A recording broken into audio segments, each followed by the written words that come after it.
Trump has declared a state of emergency for his wall. What's the history behind these national emergencies? What's in the news with stories on TSA's new list, profiting from school shootings, murdered by cop, tased in the balls, permitless carry in Oklahoma, and U.S. airstrikes are on the rise. And an Ask Me Anything segment on conspiracy theories, anarchist utopia, and giving up on politics. This episode is brought to you by SmartCash, an easy-to-use, fast, and secure cryptocurrency that supports everyday use for everyday transactions. Also brought to you by NordVPN, the easiest, cheapest, and fastest way to get secure and private access to the internet that I've ever seen, and I use it every single day. Welcome to The Lava Flow, channeling the flow of information to the libertarian, anarcho-capitalist, voluntarist, and agorist community. Find us at thelavaflow.com. Here's your host, Roger Paxton.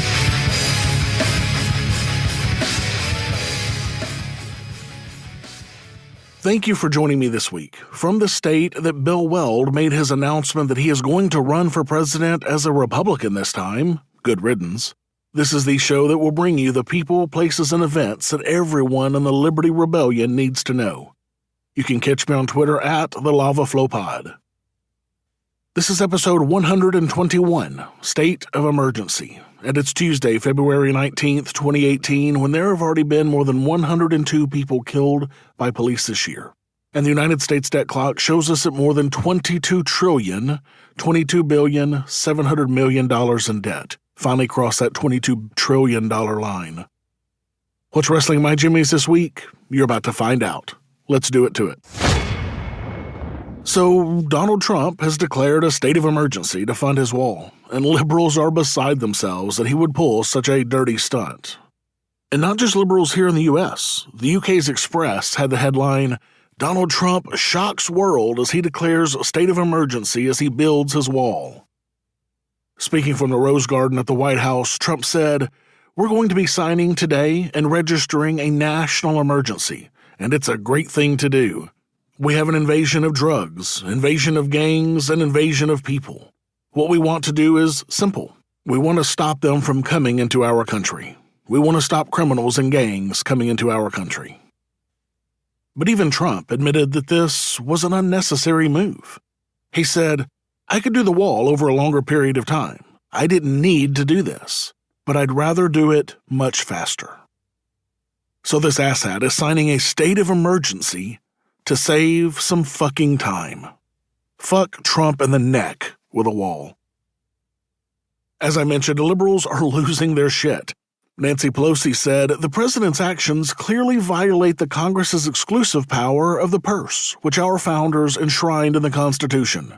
The Congress will defend our constitutional authority in the Congress, in the courts, and in the public, using every remedy available." But Obama was pretty state of emergency happy himself, signing 12 in his 8 years, for things such as the H1N1 influenza panic and a shit ton that basically allowed the U.S. government to steal money from people who contributed to nations such as Somalia, Libya, Yemen, Venezuela, and even to transnational criminal organizations. These states of emergencies are much more common than the average person would ever imagine, and they almost never get the sort of news that this one has. But this one is a bit of a special case, though. But there have actually been 58 national emergencies called in the 40 years since the first one in 1979 by Jimmy Carter, which was shortly after the National Emergencies Act of 1975 was passed by Congress. That is nearly 1.5 emergencies per year. Here's a quick rundown. Carter issued 2 states of emergencies. Reagan issued 6. Bush 1 issued 5. Clinton has the record at 17. Bush 2 issued 13, Obama issued 12, and Trump has so far issued 3. Most interesting, though, is that more than half of these, 31 out of the 58, are still in effect right this very minute. Yes, you heard that right. We are currently under 31 states of emergency. If this doesn't show you how ridiculous and frivolous these things are, then nothing will. But what happens during a state of emergency, you might ask? What powers does it give to our rulers? Invoking these emergencies can give presidents broad and virtually unchecked powers. In an article published in the University of Michigan Journal of Law Reform, attorney Patrick Thronson identified 160 laws giving the president emergency powers, including the authority to reshape the military, putting members of the armed forces under foreign command, conscripting veterans, overturning sentences issued by courts-martial, and taking over weather satellites for military use. The president can also suspend environmental laws, including a law forbidding the dumping of toxic and infectious medical wastes at sea. He can also bypass federal contracting laws, allowing the government to buy and sell property without competitive bidding. And he can also allow unlimited secret patents for the Army, Navy, and Air Force scientists. And all these provisions and many more come from laws passed by Congress, giving the president the power to invoke them with the stroke of a pen. A lot of laws are passed like that. So if a president is hunting around for additional authority, declaring an emergency is really easy. And now that Trump has made history by using a state of emergency to fund his pet project, this sets a dangerous new precedent. What can you imagine that the next Democratic president might do with these sorts of powers? Enacting gun control measures, for example? Something more mundane? Or something even worse that we couldn't possibly imagine? While Pelosi and other Dems are decrying this move by Trump, you know goddamn good and well that they are already considering what they can use this power for when they get their next ruler elected to the head office. Because that's what rulers do. They rule. And they use any power they can grasp a hold of to do so. Have you subscribed to the Lava Flow on iTunes or any mobile device yet? Then what's wrong with you? Go to thelavaflow.com/subscribe so you don't miss a minute of the show. And while you're subscribing, make sure to leave me a 5-star rating and review the show to help others find our podcast. thelavaflow.com/subscribe. What's in the news? The news you need to know from a libertarian perspective. In Security Theater News, one of my supporters, Kathleen, posted this article in my Lava Flow Super Secret Supporters Facebook group. Apparently, the TSA has created a new secret watch list for troublesome passengers. For my supporters who've heard my wife and I tell my TSA story from December, you can imagine that I'm probably on this list right now. If you haven't heard that TSA story, then support the show at thelavaflow.com/support now, and you'll get instant access to it. The TSA justifies the new list because TSA screeners were said to have been assaulted 34 times last year. Darby LaJoy, one of the TSA's top security officials, said, "We were seeing an alarming increase in the number of assaults against our officers." TSA spokeswoman Lisa Farbestein declared, "TSA is committed to its people and wants to ensure there are safeguards in place to protect TSA officers and others from any individual who has previously exhibited disruptive or assaultive behavior at a screening checkpoint and is scheduled to fly." Naturally, the TSA's new official definition of troublemaker for this list goes far beyond people who slug screeners. Have you ever loitered near a checkpoint? Bingo. Any woman who has ever pushed a screener's hands away from squeezing her breasts could also be guilty, even though the TSA never formally promulgated its territorial claim to that part of the female anatomy. Any behavior which is, quote, offensive to the TSA and without legal justification can get a person secretly listed, according to a confidential TSA memo acquired by the New York Times. Challenges to the safe and effective completion of screening also can be punished. If you complain that a TSA agent is violating your constitutional rights, you could be tagged as a troublemaker in perpetuity. The TSA would have been more honest if it announced that anyone who fails to instantly and unquestioningly submit to all TSA demands and authority is guilty of insubordination. ACLU attorney Hugh Haydenside warns that the new watch list permits TSA officials to blacklist people for conduct that could be wholly innocuous. This is conduct that's so completely subjective, and in many cases likely completely innocent, it just gives officers too much latitude to blacklist people arbitrarily and to essentially punish them for asserting their rights and in doing anything other than complying with officers' demands. In taxation as theft news, the government has finally found a way to profit from school shootings. Pennsylvania lawmakers are looking to add a 10% tax on violent video games in aid of the Digital Protection for School Safety account. What the actual fuck? This account's funds would then be used to improve security measures in schools in the hopes of preventing school shootings. Republican State Representative Chris Quinn originally put the bill forward in September of 2018, stating, "One factor that may be contributing to the rise in and intensity of school violence is the material kids see and act out in video games." Now, of course, this has been refuted and debunked over and over again, but yet people like Chris Quinn still latch onto that. He added, "I plan to introduce legislation which would assess a 10% sales tax on video games that contains violent material. The generated revenue from this tax assessment will be placed into a restricted fund for the sole purpose of providing a funding opportunity for school safety enhancements. The tax, if approved, will be applied to games rated either adults only or ELM for mature, and could lead to an additional $5 to $10 on AAA games. Is nothing sacred these days? I mean, now they want to tax our fucking kids. My kids use their own money for the vast majority of their games, so this literally would be a tax for my kids. Fuck Chris Quinn in the neck with a digital bayonet." SmartCash is an easy-to-use, fast, and secure cryptocurrency that supports everyday use for everyday transactions.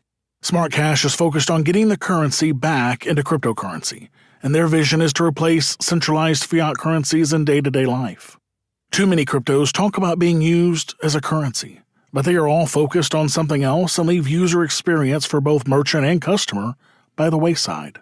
SmartCash is focused on being used for business payments and POS through such features like their Instant Pay, which allows for trusted transactions in a second, powered and secured by their 20,000 user-run smart nodes. SmartCash also has a Smart Hive proposal system that is funded by the blockchain, where any user can put forth a project proposal to expand the community, ecosystem, or technology.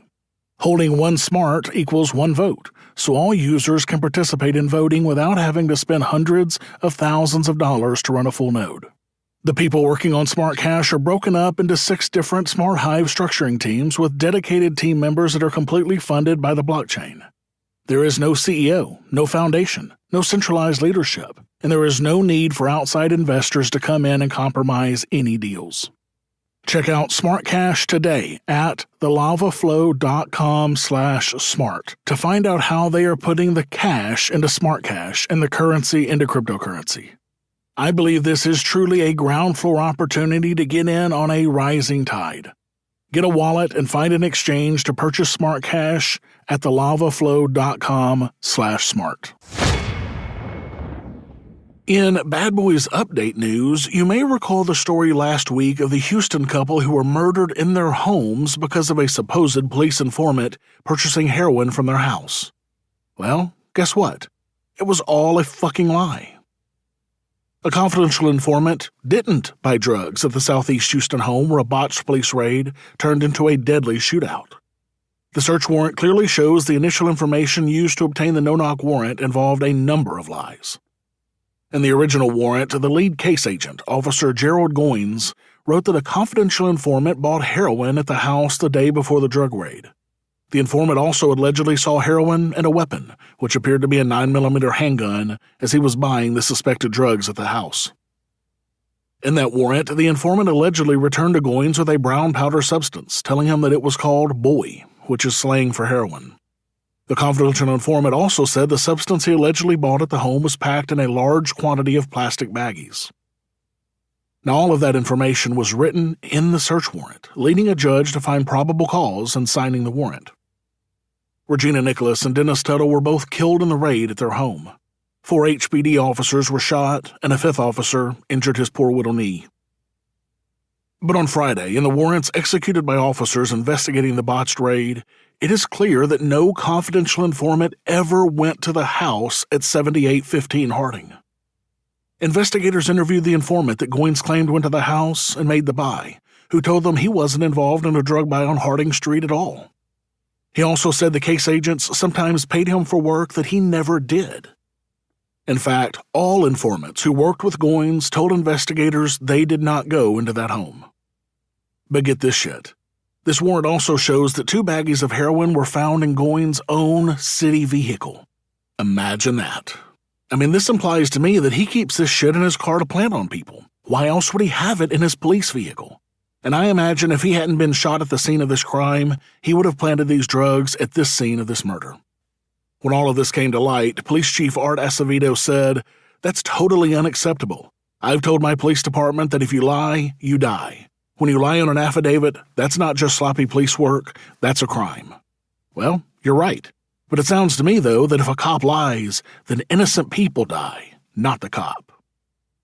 But speaking of this Chief Acevedo, this asshat had this to say right after the murders happened, back when he thought his cops did the right thing.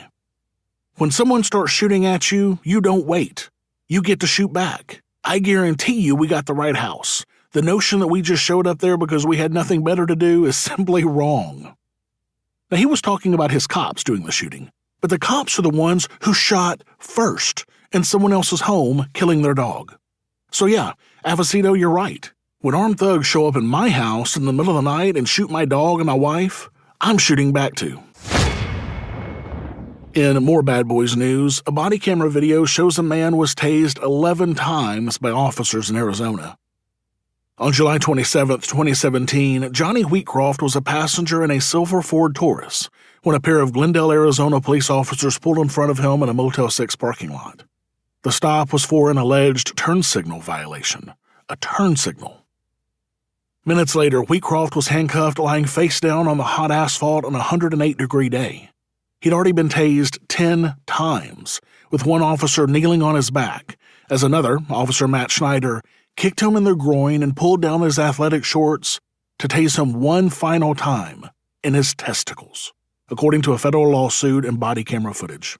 This whole scene of this guy being attacked and assaulted by police officers was witnessed by the victim's 11 and 6-year-old sons. Multiple independent law enforcement experts who agreed to review the incident said the officer's conduct was unlawful, potentially criminal, and one of the most cruel and troubling cases of police misconduct they've ever seen. Jeff Noble, an attorney and former deputy chief of police in Irvine, California, who's testified in hundreds of cases, including Tamir Rice and Philando Castile, said, "I have never seen anything like this before. It reminds me of a case in New York where an individual was sadistically taking a broom handle and shoving it up the suspect's anus. This is just beyond the pale. It's outrageous conduct." Officer Schneider, who has won multiple awards from the police chief and has represented Glendale twice on the TV show Cops, was suspended for 30 hours and remains an active officer on the force. The fact that he is an award-winning officer and was chosen to represent the force on TV shows that his actions were not only sanctioned by the police department, but they were rewarded. Are you looking for a way to protect your online presence quickly, easily, and inexpensively while still surfing the net with high speed? Well, NordVPN is the best way that I've ever found to do just that. With over 2,500 servers worldwide, they cover every continent except Antarctica. But, as they say, that's only because penguins just don't get the internet. They also offer double data encryption, which encrypts data not once, but twice. And they never log what you do and where you go on the internet. Also, NordVPN is fast, the fastest VPN service that I've ever used. They have apps for Windows, Mac, iOS, and Android, so you can protect all of your traffic from all of your devices with NordVPN. Starting as low as $3.29 per month, they're also inexpensive, and they take Bitcoin too. With NordVPN, you can securely access any website from anywhere around the world, safely share files via P2P networks, and enjoy the fastest VPN experience without compromising your online security and privacy. Get signed up for the VPN service that I personally use every time I hit the internet at thelavaflow.com/VPN. Again, that's thelavaflow.com/VPN. In gun news, a bill allowing for permitless carry in Oklahoma has passed the House floor. House Bill 2597 would allow anyone aged 21 or over to carry a firearm without a permit, and permit veterans and active duty and reserve military personnel age 18 or over to carry without a permit. Supporters in the House say the measure would prohibit felons and those with domestic violence convictions or who have been adjudicated as having a mental illness from carrying a firearm. It would not affect current federal law requiring a background check for the in-store purchase of a firearm.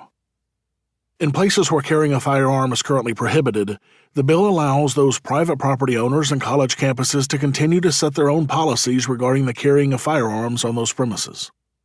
House Speaker Charles McCall said in a statement, "This bill solidifies the Second Amendment rights of Oklahomans while protecting private property rights. We worked with private businesses, schools, and college campuses to ensure that their rights are protected as well." The bill now heads to the Senate for consideration. Senate Bill 12, which is the Senate's version of a similar bill, has been assigned to the Public Safety Committee. In U.S. bombing news, U.S. airstrikes in Afghanistan are the highest in a decade amid peace talks. Current U.S. interest in a peace process in Afghanistan comes amid a massive escalation. The U.S. air war is continuing to pick up the pace, with the number of U.S. airstrikes already at their highest level in over a decade. In 2018, U.S. officials report that 7,362 weapons were dropped on Afghanistan in various air campaigns. This is the highest number of airstrikes since the Pentagon started releasing figures in 2009. The escalation of the air war was facilitated in particular by the decline of ISIS territory in Iraq and Syria, as this freed up a lot of warplanes that were relocated further east to Afghanistan, where more targets are available. As a practical matter, though, the airstrikes have done little to help matters on the ground, as the Pentagon has consistently confirmed that Afghan forces have been losing ground to the Taliban. It is this growing loss that has the U.S. looking to finally settle this war. Exercise your free market muscles by going to thelavaflow.com/support and giving a per episode donation of as little as $1 an episode, or use Bitcoin. Get exclusive content, rewards, and help the Lava Flow become fiscally neutral while providing you more content. thelavaflow.com/support. Ask me anything. Roger will answer your questions about, well, anything. Do you have a question for Roger? Email ama@thelavaflow.com or add your question to the latest AMA thread in the Pax Libertas Productions Facebook group. I am way behind on AMA questions again because there has been so much good stuff for me to talk about on my show lately. But remember, I answer all the questions sent to me for this segment eventually. You can ask me a question by emailing ama@thelavaflow.com or by posting your question in one of the specific AMA posts that I put in the Pax Libertas fans Facebook group or in my secret Facebook group for supporters of the Lava Flow. I always begin with supporter questions. I have several short questions from show supporter Daryl W. Perry, so let me knock these out real quick. First, Bird Box, yay or nay? My wife and I watched Bird Box, and it was a decent show, but it wasn't anything exceptional. But it was an enjoyable 2 hours. Daryl's next question is, thoughts on the Mandela effect? For example, do you think we're living in an alternative reality? I think the Mandela effect, to put it plainly, is just ridiculous. I mean, I've watched several YouTube videos about this supposed effect, and it's every bit as crazy as the flat earth bullshit I've seen on YouTube. So no, definitely not a fan. Daryl then asks, thoughts on Liberland as a means to a free society? You know, I follow every single story that I can on free societies like the Free State Project, Seasteading, Free Societies, Liberstad, and Liberland. As a matter of fact, Seasteading has some big news this week at Anarcho that I'll likely be talking about next week on this show. I think Liberland specifically, though, has serious issues that need to be worked out before it can ever be a good destination for freedom seekers, including the issue that Croatia claims to administer that area, and Croatia's blocking of access to the land. Things are way too murky in legal land for this to be a viable solution right now, but I'll be keeping an eye on it. And finally, Daryl asks, do you have a favorite conspiracy theory? Conspiracy theories are not something I talk about very much on this show, or in person either for that matter. Personally, I think most of them are bunk and are easily refuted. However, one that I've never been able to personally refute is TWA Flight 800. I was talking about this actually last weekend with Pete Mance Raider Raymond at Liberty Forum. There are just way too many independent eyewitness accounts that saw something move vertically from the ground toward the airplane for it to be a coincidence. Daryl, thank you for all those questions. Supporter Andrew B. asks, as an ANCAP, I frequently will have discussions with friends and family and coworkers regarding the role of government and their distortions in our lives. I do well enough to tell them the immorality of their solutions, and thus far the only place I've fallen short has been the immediacy issue, those facing whatever it is that purport to help, and how to transition to my anarchist world. Wondering what you would give to answer what to do about things, not roads but other stuff, the government does currently, say for instance mental health, that we can implement as individuals to move things in the right way. Andrew, thanks for the question. Now, I'll admit that I don't have all the answers to how things will or could be done in an anarchist society. No one does. There's really no way to know. The market will, though, find solutions, and generally will find the best solution through trial and error and failure and success. The cream truly does rise to the top. I will never understand statists who can look at the immorality of the way government does these things, and yet they lack the imagination to think of any other way that things could be done morally. It's almost as if they don't care about the immorality of their current supposed solution.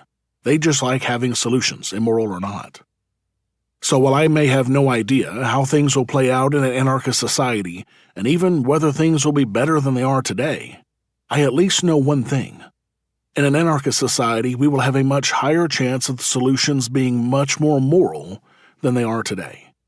Those who give up essential morality for expedient immoral solutions deserve neither morality nor solutions. Supporter Carl W. asks, if we totally drop out of the political process due to the immorality of the government, don't we open ourselves to even further exploitation such as the Green New Deal? Are we supposed to allow the statists to totally destroy the world economy so that we can build it back right? This would be a very painful process, see Venezuela. In my opinion, many of us will not survive such an event to do the rebuilding, and we are looking at a dystopia beyond imagination. Thanks for the question, Carl. So Carl and I have known each other for many years, and he is a very, very long-time supporter of the show. He and I have had these sorts of discussions many times over the years, but I love being able to answer this one for all of my listeners. Look, fighting the statist game in the statist world by the statist rules, now that's a dystopian society, and it will never end well for us, ever. We may make some strides here and there, yes, but those strides will always result in liberties being taken from us elsewhere. Look, the deck is stacked against us by the powers that be, the ruling statists, and they will never allow true liberty to get a foothold, because it challenges their power structure. The masters will throw us a bone every once in a while, and libertarians will wag their tails in approval. But while we chew on that bone, the masters will kick us in the ribs or tase us in the balls. I say enough of groveling at the masters' tables for scraps. I personally think that it's a bit insane to think that the masters will ever throw us more than a bone from the table. The LP has tried begging for more from the table for more than 4 decades, with literally nothing to show for it except for wasted time, wasted money, blood, sweat, and tears. And some of that waste was my own. And yes, I know that you and other free staters see the best path to liberty through the Republican Party of New Hampshire. To me, that's even worse. I ask then, in all seriousness and with no malice in mind, would you have joined the Nazi Party to try and change the system from the inside because it looked like the best option? Of course not. Now, I'm certainly not saying the Republican Party is akin to the Nazi Party, but I am saying that the Republican Party is a ruling party that gives no fucks about your liberty, and they do everything in their power to circumvent your liberty. They have no incentive to help you gain more liberty, and they will stop it at every turn when it impacts their ability to rule you. Do I think things have to get worse before they get better? Sadly, yes, I do. But that does not mean that I want to see it happen. I just think that, at this stage in human complacency, the only way we'll see the massive upheaval of power and true liberty is when people no longer have the security they currently have as a replacement for their liberty. That is the only way we will see protests in the streets and pitchforks and torches. As long as the majority have no concern where their next meal comes from, or no concern that American Idol or the Super Bowl will be on TV when they want to watch it, then people will always remain complacent. People have traded their liberty for this security theater. When things break down and that security theater is seen for what it truly is, a fraud, then and only then will people stand up and demand their liberty. Guys, thank you for all the questions. I've asked all the supporters questions in my queue that I have currently, so hopefully next week I'll be able to get to more questions. Thank you for listening to the show this week. As always, I need to thank my favorite medical health share partner, Jessica, for her help with the show. For the show notes to this episode where I put links and other information that's been on the show, go to thelavaflow.com/121. I have one new supporter this week. Waylander became a $1 per episode supporter using Patreon. Waylander, thank you so much for that support. It's a huge help. Thanks to Waylander and all of my awesome supporters, I am at $252.5 per episode, or 50.5% of the way towards my next goal of $500 per episode. Thank you for all your support, guys, really. And remember, when I hit this next goal, I'll be upping the content I bring you from half an hour per week to a full hour. I know you want more content from me, and I want to give it to you, so add your pledge today to help me bring you twice the lava flow that you're getting today. So exercise your free market muscles by going to thelavaflow.com/support and giving a per-episode donation of as little as $1 an episode using Federal Reserve notes through Patreon, or monthly using Subscribestar, or using cryptocurrencies through Bitbacker. I want to be able to bring you more content soon, so make sure to add your donation today to help make that happen. Again, that's thelavaflow.com/support. I have a new Apple Podcast review this week.